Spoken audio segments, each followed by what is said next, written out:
cleaning your RangeHood filter. Just remove the RangeHood, push it backwards, like that. Okay, and then put it on a warm water. I put some dishwashing liquid on this one, and then some washing soap. It's warm water. I have to submerge it for about 8 hours. After that, I can clean it with the brush.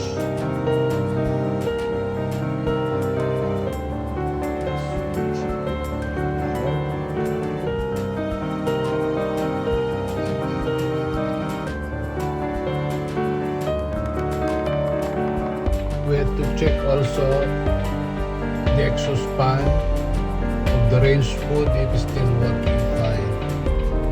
This one, I think it's still okay. I turn it with my hands and it's still good.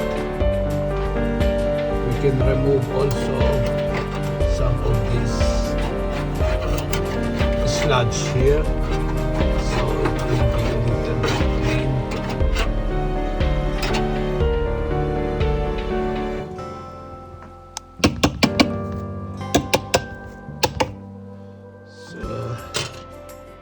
Now we can test it. I will try to run it. For the pan, this is the pan. Okay, switch on. Now it is turning. I think it's still good. There is no pouring sound that comes with it. It's just the air. So that is okay. The lights are good. This is our range. This is the range. So I had to clean the filter. Now I am off.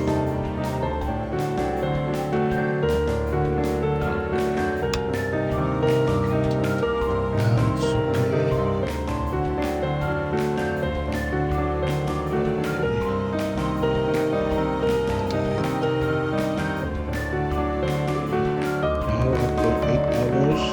I have to clean some of it with this one. So it will just flow. These sludge that were accumulated will just fall. Okay.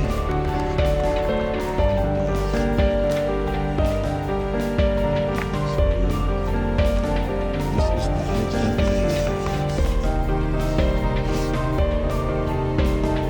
You have to take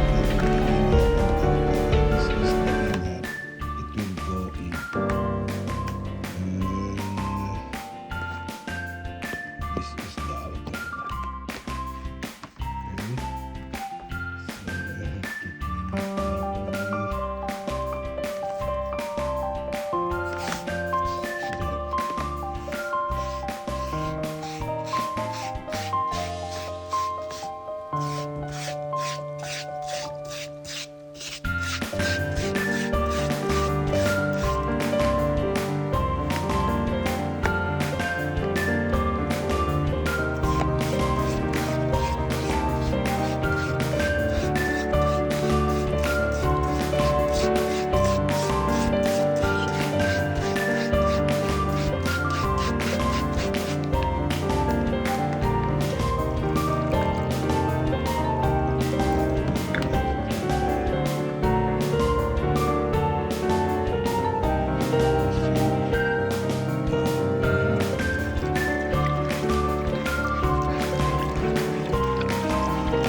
sink and then I'll wipe it and fix it again.